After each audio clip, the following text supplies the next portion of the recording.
Bienvenue sur ma chaîne Titel Livre BD. Salut les amis! Alors aujourd'hui ça va être une vidéo book haul. Je suis un petit peu en avance parce qu'on est le 26 février. Mais c'est ça, j'ai pas envie de tourner une autre vidéo. En fait, on est mercredi pour samedi. C'est ça, j'ai encore deux autres avis lecture à vous faire. Un avis lecture roman, puis un avis lecture BD. Mais c'est ça, il me manque encore une ou deux BD pour pouvoir compléter le nombre d'avis lecture que je voudrais faire en BD. Puis en roman, il faut que ça se prépare plus que effectivement BD. Donc je vous fais un book haul finalement. Alors effectivement, le mois n'est pas tout à fait terminé. Comme je vous disais, on est le 26. Et j'attendais 3 autres BD en fait de Momox. Ça fait 3 semaines que je les attends, donc je les ai toujours pas eu. Probablement que je vais les avoir demain ou après-demain. Mais comme j'ai pas le temps de tourner mes vidéos demain soir ou après-demain soir, je la fais maintenant. Voilà, une grosse introduction pour vraiment pas grand chose. Bon, j'en ai 19 à vous présenter. Il y a une série de 3 et une série de 2. Let's go camarades, c'est parti mon kiki. Je vais commencer avec d'abord les premières réceptions Momox, donc de début du mois, que j'avais commandé le mois d'avant évidemment, parce que ça met toujours un certain temps à arriver. C'est une série qui m'avait été recommandée par quelqu'un d'entre vous. En fait, je pense quand j'avais parlé de mes BD d'horreur ou je sais pas quoi, en tout cas je me souviens plus trop. Puis j'ai bien aimé, je l'ai lu, ça va faire partie de mon avis lecture la prochaine fois. On est chez Glénat Comics, c'est scénarisé et dessiné par Salvia et Jet, et ça s'appelle Croque-Mitaine. Donc tome 1, tome 2, donc ça donne ça. C'est ça, je ne vais pas vous en parler plus avant parce que je vais vous en parler bientôt, effectivement dans un avis lecture, mais je vous montre quand même quelques planches. C'est assez violent. On y suit en fait l'histoire d'un petit garçon qui se retrouve tout seul finalement et qui se retrouve comme protégé par un croque-mitaine, quelqu'un qui est vraiment comme celui-ci là par exemple. Il est protégé par cette personne-là. Puis c'est ça, il pleure tout le temps, puis il est toujours déstabilisé, il a peur tout le temps, il sait pas trop... Enfin en tout cas, il est vraiment perdu ce petit garçon-là. Mais il va tomber dans un univers absolument effrayant effectivement de croque-mitaines qui vont s'entretuer les uns les autres. Donc vraiment le fun. Enfin moi j'ai bien aimé en tout cas. Donc la recommandation était bonne, merci à vous. Ensuite c'est une série en fait que je veux démarrer. Parce que j'aime beaucoup effectivement l'auteur. C'est Panaccione, qui est en collaboration avec Albertini pour pouvoir faire Chrono Squad. Donc j'ai acheté en fait chez Momox, j'ai acheté le tome 1. Ça a l'air vraiment drôle en fait. C'est en tout cas stressé, lassé, overbooké, la vie moderne vous épuise. Prenez le large et offrez-vous des vacances inoubliables dans les lointaines contrées du passé où le temps s'écoule autrement. Un très large choix de destinations pensées par toute la famille, du paléolithique aux années folles. Venez admirer à loisir les 7 merveilles de l'Antiquité, revivre aux premières loges les grands événements de l'histoire de l'humanité et vous émerveiller dans un de nos safaris photos spéciales Espèces disparues.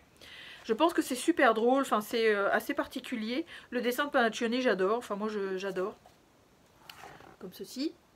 Mais c'est sûr qu'il y a 6 tomes, donc on va voir si j'aime le premier, j'achèterai les autres. Alors j'achèterai les autres soit d'occasion, soit j'achèterai les autres effectivement neufs. À voir. Mais ça a l'air d'être le fun, vraiment. C'est quand même une bonne BD. Hein. Ensuite, je continue une série où je m'étais juré de ne pas acheter la suite, mais ça, on ne se refait pas. Puis j'avais bien aimé l'univers, puis je me suis dit, pourquoi pas continuer cette histoire un petit peu douce amère. Là, c'est scénarisé, alors il y a plein de monde, il y a Aumont, Girard, Marty, Golo, et ça s'appelle La balade de Yaya chez Dargaud. C'est le volume 2, l'intégrale 2 en fait. J'avais acheté l'intégrale 1, j'avais beaucoup aimé, effectivement, le dessin est absolument magnifique. Puis on y suit en fait l'histoire d'une petite fille et d'un petit garçon qui essayent de se sortir d'un pays en guerre en fait. Donc ils sont perdus, ils recherchent les parents. Le petit garçon va aider la petite fille qui cherche effectivement ses parents. Puis les dessins sont absolument mimi, ils sont sublimissimes, j'adore. C'est super cute, puis c'est mignon, c'est plein de... c'est sûr qu'ils rencontrent plein de personnages un petit peu particuliers, puis... souvent menaçant ou extrêmement aidant, ça dépend en fait de qui il croise, mais c'était super mignon. Alors il y a l'intégrale 1 que j'ai, l'intégrale 2 que j'ai maintenant aussi, et il y a une intégrale 3 je pense qui doit terminer si je ne me trompe pas l'histoire, donc à voir, je guette effectivement la descente de prix sur Momox, ou l'accessibilité effectivement du 3e tome, donc ça. Là c'est une bande dessinée dont j'ai lu le 1er tome, parce que je me demandais vraiment c'était quoi cet ovni. Puis j'ai trouvé ça dans une librairie dans mon coin, c'est québécois. C'est quand même chez Glénat. Et c'est scénarisé et dessiné par Lev Tande, ou Tande, je ne sais pas comment ça se dit.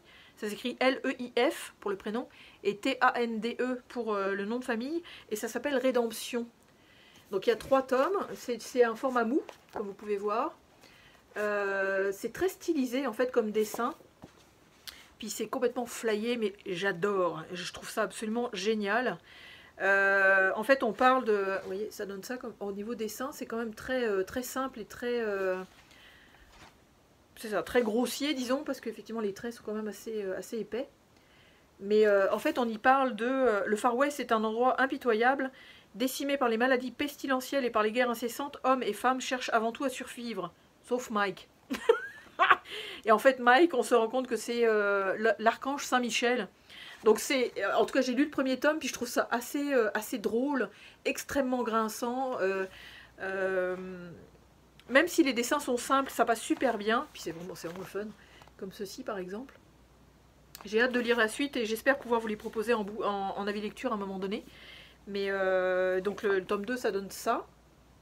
Puis le tome 3, ça donne ça en fait. Puis ça se termine. Ils m'ont pas coûté cher, donc je sais pas si vous pourriez les trouver en France, mais ça serait le fun. Comme je vous dis, effectivement, les dessins, c'est vraiment c'est de cet ordre-là. Je suis pas très fan à la base, mais je trouve que finalement, ça fait extrêmement bien le boulot. Là. Enfin, je vous dis, c'est grinçant, c'est très... il y a de la philosophie là-dedans, il y a de la religion, il y a des critiques quand même assez acerbes. Le personnage principal est extrêmement violent, en fait. Il n'hésite pas à tuer, à trucider, etc. Donc, non, c'est... Si vous l'avez en France, allez-y, je pense que vous vous régalerez. Puis la prochaine, en fait, bande dessinée, je l'ai achetée parce que... Je l'ai achetée neuve en plus, parce que, oui, Rédemption aussi, c'est complètement neuf. Là, on passe vraiment dans les BD neuves. J'ai acheté la prochaine que je vous présente parce que j'ai beaucoup aimé l'auteur et la dernière bande dessinée qu'il a faite qui s'appelait L'héritage fossile, dont je vous avais fait un avis lecture. C'est un coup de cœur, en fait. Pépite, décidément. Et c'est sur une de vos recommandations, effectivement, je pense que c'est Silène, hein, tu te reconnaîtras, je crois, qui m'avait dit qu'il faudrait que j'achète sa BD qui s'appelle Jean Doux et le mystère de la disquette molle, donc aux éditions Tapas, donc Philippe Valette. Puis il paraît que c'est super drôle, il paraît que c'est extrêmement ludique, puis le dessin est complètement différent, extrêmement carré, c'est un format aussi paysage. Donc c'est un peu inhabituel pour ranger dans une bibliothèque, c'est jamais très facile, mais il paraît que c'est vraiment drôle. Déjà le titre est assez fendant, je dirais, quand même, Jean Doux et la disquette molle, et le mystère de la disquette molle, s'il vous plaît. Puis derrière c'est marqué une aventure en open space. Je pense que ça se passe dans un bureau en fait, donc ça va être, je pense que ça va être super drôle. Moi qui suis effectivement quelqu'un qui travaille dans l'administration, ça va me parler, je crois. Donc merci pour la recommandation, ça c'est aussi une chouette BD que j'ai hâte de lire. Puis je continue et je termine une série en 2 tomes. C'est chez Le Lombard, c'est dessiné et scénarisé à 4 mains par Herman et Yves H, qui est donc son fils. Et c'est Brigantus, donc c'est le tome 2. J'ai pas lu le tome 1 parce que je savais que c'était en 2 tomes, donc une histoire qui se termine, donc youpi. Donc je saurais pas vous résumer la chose, mais je sais que ça se passe en Rome antique. Puis le dessin effectivement d'Herman, ça donne ceci. Pas forcément vu des chroniques hyper dithyrambiques, mais je pense que j'imagine que l'histoire doit être quand même assez simpliste parce que forcément la Rome antique ils se tapent dessus et ils s'entretuent et ça finit là. Donc je sais pas. Donc j'espère que je vous spoil rien en vous montrant ces pages là. C'est donc le tome 2. Ensuite, alors là je me suis fait un méga cadeau. Je ne connais pas du tout en fait cet auteur là. Mais ça fait partie des classiques de chez Classique. Puis il faisait une belle intégrale de 9 tomes chez les Humanoïdes Associés. C'est sûr que je l'ai quand même payé cher, je l'ai quand même payé 80 $, donc alléluia. Il est encore sous blister, donc je vais l'ouvrir devant vous parce que je veux aussi voir c'est quoi les dessins. Et c'est effectivement dans le cadre des 50 ans des Humanoïdes Associés, ils refont effectivement des intégrales d'auteurs assez classiques et j'ai acheté Le Monde d'Arcadie. Donc c'est quand même assez balèze. Puis comme je vous dis, il y a 9 tomes. Donc moi je vais enlever ça. Ah, sous vos yeux ébahis. J'enlève le blister. Puis sous mes yeux ébahis à moi aussi. Puis hop. Et je vais voir effectivement c'est quoi les dessins. C'est ce que je craignais. Non, je plaisante. Mais c'est effectivement un dessin qui m'est pas forcément très accessible. Mais on va voir. Puis c'est un univers aussi qui est quand même assez particulier. C'est de la science-fiction pure et dure si je me trompe pas. Puis non, oh non, ça a l'air chouette. Plusieurs gammes de couleurs, plusieurs types de découpage aussi, apparemment. Puis c'est quand même un classique de la science-fiction, donc si je lis pas ça en tant qu'amatrice de bande dessinée, c'est ça, ce serait dommage. J'essaie de vous en montrer d'autres. Et c'est, ouais, ça sent bon la bande dessinée. Ouf, miam miam miam miam. Non, ne regarde pas la fin quand même. C'est pour te spolier toi-même. Je déteste ce mot en fait. Divulgacher, j'aime beaucoup mieux, mais spolier, je sais jamais le dire. Donc bref, je ne veux pas rien me divulgacher. Et voilà, les premières pages. J'imagine qu'il y aura peut-être des additions à la fin. Ouais, c'est ça, glossaire, les dessins, ça va être chouette. Ok.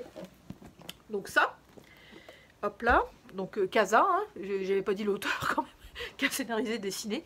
Bref. Puis la prochaine que je vais vous présenter, je vous l'ai déjà montré. Je vous l'ai montré en fait dans ma vidéo qui parlait du bingo 2025 pour vous donner quelques exemples effectivement de thématiques que j'avais choisies pour mettre dans ce bingo là. Mais je vous la remontre parce que après tout je l'ai reçu en février. C'est l'intégrale complète chez Fluide Glacial de Franquin, Les Idées Noires.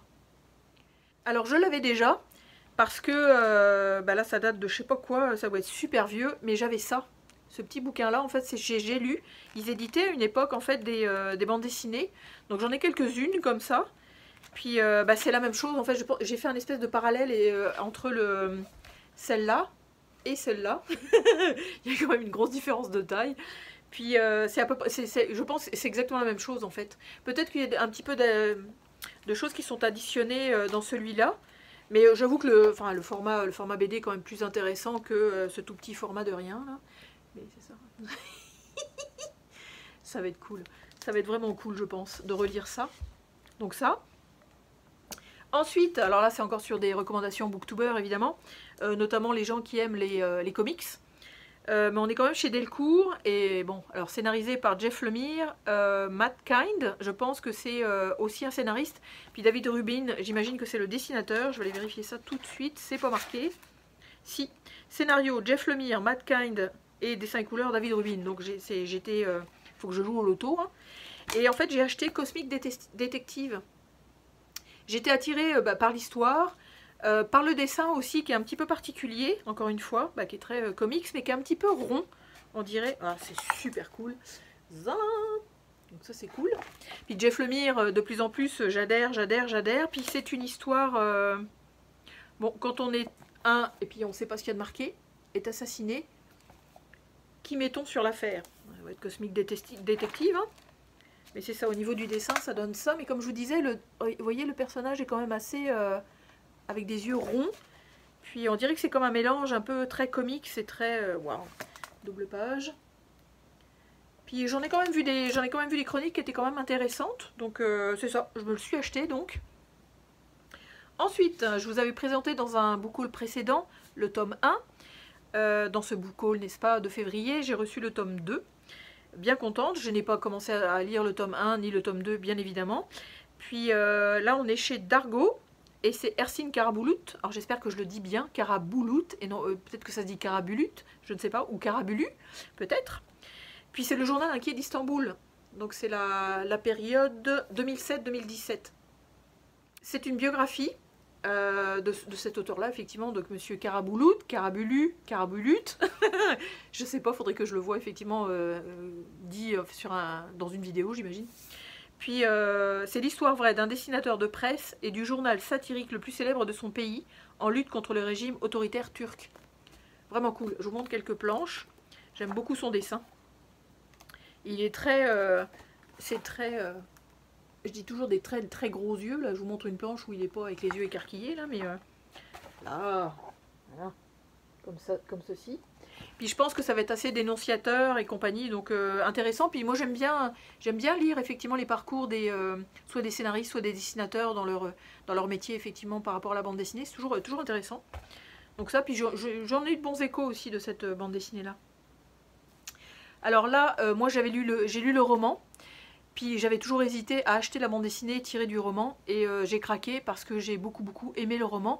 J'aime beaucoup son écriture en fait. C'est Gaël Faye qui a écrit Petit Pays et c'est Savoya et Sowa qui l'ont mis effectivement en scénarisé et dessiné. Donc Petit Pays. J'ai hâte de voir en fait à quel point la bande dessinée reprend toute l'émotion qu'il y a dans le roman. Donc ça donne ceci au niveau du dessin. C'est chouette, c'est quand même assez simple.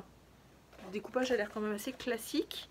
Mais c'est ça en fait, dans Petit Pays, on suit un jeune adolescent qui a un papa français et une maman rwandaise et qui vit au Burundi, si je ne me trompe pas. Je pense que c'était ça. Ouais, capitale du Burundi, il vit à Bujumbura. Gabi, 10 ans, et Anna, sa petite sœur, vivent dans l'insouciance de l'enfance entre un père européen, français du Jura, et une mère africaine rwandaise de l'ethnie Tutsi. Puis on va voir effectivement comment la guerre arrive là-dedans en fait. Donc c'est super poignant. Si je ne me trompe pas, ce petit roman-là, je l'ai lu en février, donc je vais vous le présenter en avis lecture aussi, comme roman. Une bande dessinée aussi sur laquelle j'ai louché et que j'ai reçue encore une fois 3 mois plus tard au Québec. Ça c'est super frustrant, mais bref. Aux éditions Delcourt, je pense que, ouais c'est ça, pour Petit Pays, c'était Air Libre. Je l'avais pas dit. Donc aux éditions Delcourt, là c'est scénarisé et dessiné par Ferré et ça s'appelle Mémoire de gris. Ça aussi j'en ai eu de très bons échos. D'après les booktubers que je suis, c'est quand même une BD assez conséquente. Puis on dit, dans la région de Gris, saignée à blanc par les taxes qui financent la guerre lointaine, le chevalier Pierre de Brume est ramené à la vie par Marion, la guérisseuse qu'il a abandonnée il y a longtemps de ça. Tandis que la forêt s'agite et que le peuple gronde, les anciens amants sont peu à peu rattrapés par le passé et la violence qu'ils ont fui toute leur vie. La BD est super belle, vraiment, elle est magnifique, la couverture j'adore. Puis c'est un dos toilé aussi, donc c'est vraiment magnifique. Puis le dessin, ça donne ça. C'est très discret en fait, très léger, je trouve que c'est entre la fantaisie et le Moyen-Âge un petit peu. Puis j'aime bien. Ça me rappelle une autre patte graphique que je serais pas foutue de donner le nom de la personne, mais ça me rappelle quelque chose d'autre, je sais plus quoi. Mais c'est ça. Puis oui, de beaux échos que j'ai eus. Puis j'ai vraiment hâte de lire ça parce que je pense qu'il y a un petit peu de sorcellerie, un petit peu de fantaisie, de fantastique. En tout cas, je vais voir ce que ça donne. J'ai hâte aussi effectivement de lire ça. Un tome 2 cette fois-ci, d'un bouquin gigantesque qui pèse vraiment son poids. C'est chez Glénat. C'est le 2e tome en fait, scénarisé par d'Horizon et dessiné par Montaigne, puis c'est 1629. Donc l'effrayante histoire des naufragés du Jakarta, tome 2. Et on ne remet pas en doute le travail éditorial qui est absolument magnifique quand on voit l'œuvre que ça donne. Ça donne dans le soleil, et c'est super beau. Puis ça raconte l'effrayante histoire du Jakarta, donc un navire qui s'échoue sur une île, et où effectivement les antagonistes vont être obligés de survivre et de se constituer en clan et compagnie. Je crois que c'est quand même assez sanglant. Il me semble avoir lu le premier, comme je vous dis, Mémoire de poisson rouge, je ne m'en souviens plus. Donc il va falloir que je le relise avant de relire le premier. Mais c'est ça, ouais, c'est quand même assez violent. Et les pages sont assez magnifiques. La taille de la bande dessinée est un petit peu plus grande que l'ordinaire. Donc ça prend bien son ampleur et sa place, etc. Puis non, c'est ça. C'est assez génial. Assez génial. Donc, et ça sent bon. Ça sent bon. Bref, c'est ça. Et je me suis fait un petit cadeau. Vraiment, je me suis fait un petit cadeau. Un gros cadeau, disons. Quand j'ai vu ça, je me suis dit, oh là là. J'en avais déjà un. Je pense que c'est Canoë B. Scénarisé et dessiné par Patrick Prugne. Donc ça, c'est aux éditions... marqué DM. My God, qu'est-ce que c'est DM. Daniel Magnan, effectivement.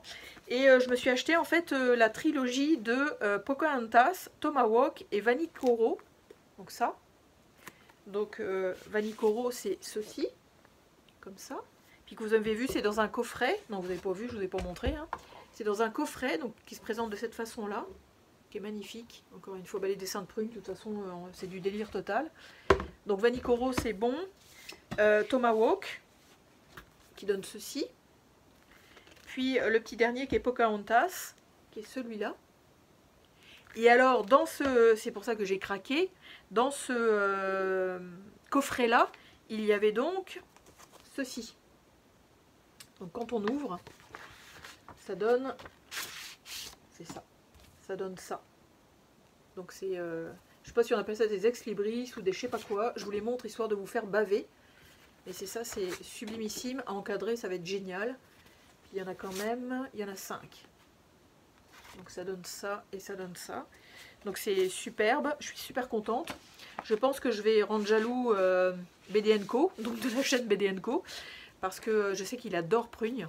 Mais je pense qu'il doit déjà avoir toutes les BD, donc bref, c'est ça. Donc oui, donc je me suis fait un beau cadeau, un très beau cadeau. J'aime beaucoup le dessin de Prugne, bah, comme vous avez pu voir effectivement sur les... je sais pas si on appelle ça donc des ex-libris, mais c'est ça, ça donne ça. Sur Pocahontas. Là, ce sont 3 BD, effectivement, qui sont... bah, c'est pas une trilogie, parce que ce sont des histoires séparées, mais c'est vraiment sur le thème indien, donc les Indiens, je pense, d'Amérique.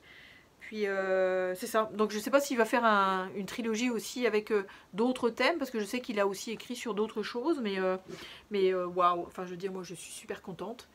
Vraiment super contente. Donc voilà, effectivement, pour ce book haul, qui n'est pas si énorme que ça.